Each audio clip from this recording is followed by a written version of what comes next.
Everybody's going to be looking up to somebody, wondering if they have somebody that said, I got you, and I hope that I'm the light to say that I got you. And me standing here is my mom in current flesh, and she's not able to be here, but she lives through me, and everything I do is for her, and I honor her every chance that I get. Her love and support is the reason why I'm standing here, and I wouldn't be here without her. And so, again, every time y'all see my face, every time y'all see me do something y'all consider that's cool or dope, just know that it's her, and I'm in the flesh, and she's not here right now, but she's here through me. And so there's no way that I can accept this award without saying you are really thanking her. So thank you, guys.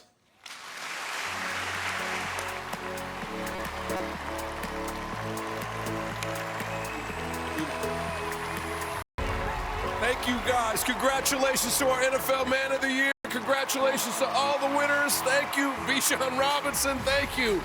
Thank you. Good night, everybody. Good night. Beautiful night.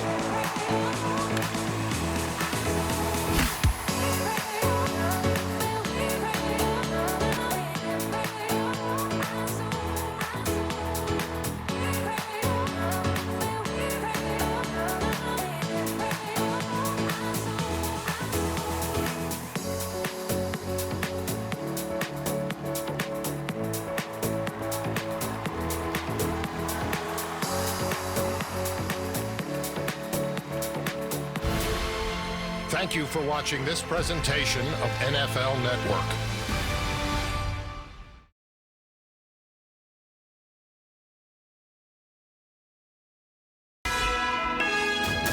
You're watching NBC4 News at 11.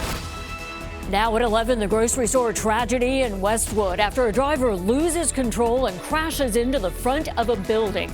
3 people inside killed, 6 others hurt. The 99 Ranch store covered in tarp tonight, a visible sign of all that damage that was left behind. Good evening to you. I'm Kathy Vara in for Carolyn tonight. This crash happened this afternoon. NBC4's Darsha Phillips has been live there talking to witnesses. Darsha. Yeah, Kathy, we actually just heard from the 99 Ranch Market. They just released a statement confirming that 2 of their employees were killed in this accident, and the 3rd was a customer at the market. And we're also hearing from the family of one of those employees who was killed. They tell us she was here working the morning shift and that she was a mother and a grandmother. Cell phone video captured the chaotic moments after a car crashes into the 99 Ranch Market in Westwood. There was crying, yeah, a lot of people crying there. I'm like shocking, like what's happened. A 70-year-old woman, officials say, was at the wheel. She was going south on Westwood Boulevard when she hit a cyclist, lost control of her car, and careened into the store. 3 people inside the store were killed: a 55-year-old man, a 30-year-old man, and a 42-year-old woman.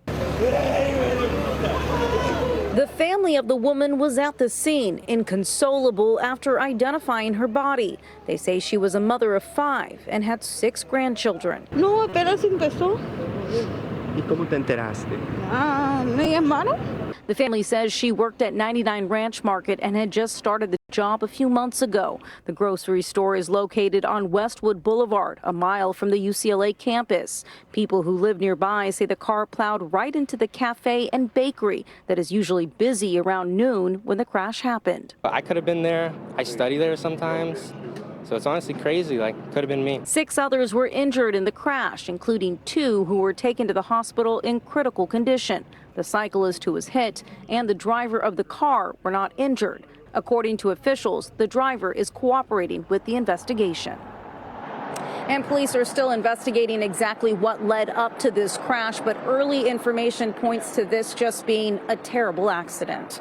Reporting live tonight from Westwood, I'm Darsha Phillips, NBC4 News. Darsha, thank you. There are new details tonight in the search for Savannah Guthrie's mother, Nancy. Her family made another urgent plea for her safety as investigators released a detailed timeline from the night Nancy disappeared. NBC4's Robert Kamasic live in our newsroom now. He has the latest developments. Robert. Kathy, while NBC News has not seen copies of any ransom notes and no law enforcement agency has substantiated them, authorities say one of those ransom notes had a deadline of 5 p.m. this evening.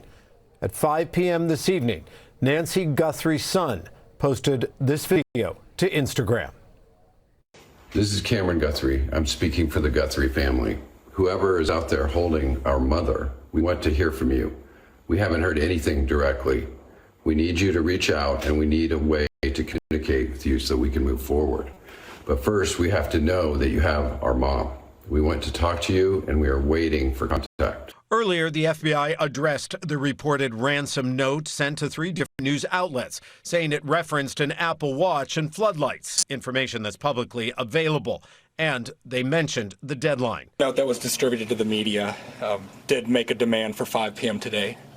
And if a transfer wasn't made, then I think a second demand was for next Monday. The special agent in charge says they are still investigating the legitimacy of the ransom note, and there's been no contact so far with any potential abductor. Authorities have arrested a man here locally in Hawthorne for sending a hoax ransom demand to Savannah's sister and brother-in-law. Tonight, authorities are revealing several new and potentially critical details about the abduction of Nancy Guthrie. Right now, we believe Nancy is still out there. The update from the sheriff and FBI coming just hours after that emotional video Savannah posted with her siblings, Annie and Cameron, pleading for her mother's safe return. Everyone is looking for you, Mommy, everywhere. We will not rest. Your children will not rest until we are together again. For the first time, the sheriff's department outlining a rough timeline for Nancy's disappearance. They say after dinner at her daughter's house Saturday night, Nancy was brought home by a family member at 9:48. At 9:50, her garage door closed. Then at 1:47 a.m., the doorbell camera disconnected. At 2:12, software detected movement on a camera. And at 2:28 a.m., Nancy's pacemaker app disconnected. The FBI now offering a $50,000 reward for any information that leads to Nancy or to an arrest. The Department of Justice says that the man who was arrested here locally is named Derek Calleja. He is accused of sending texts to the Guthrie family regarding Bitcoin demands. The federal complaint states he told officials he was just, quote, trying to see if the family would respond. And according to the complaint, he is not linked to a ransom note now with that Monday deadline. In our newsroom, I'm Robert Kovacic. Kathy, that's the latest from here.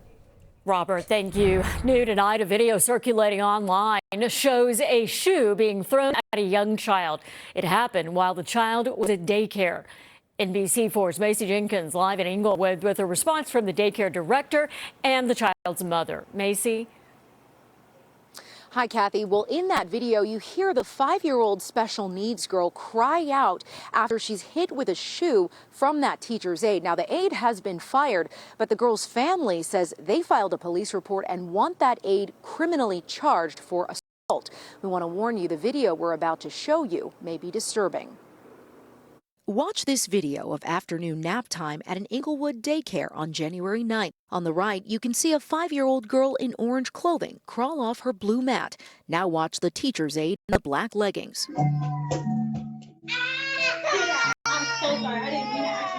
You can see other children on their mats as the aide takes off her shoe and hurls it across the room towards the girl. I was shocked.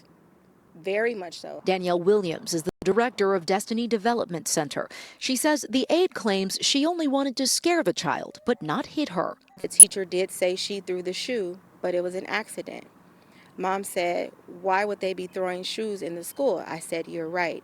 So as a result, she's not here. That conversation was on February 2nd, a follow-up to the initial request from the child's mother, Michaela Jones, on January 15th for Williams to investigate some kind of incident the child said occurred at school. Williams says she asked the other adults, a second aide and a teacher in the room at the time, for details.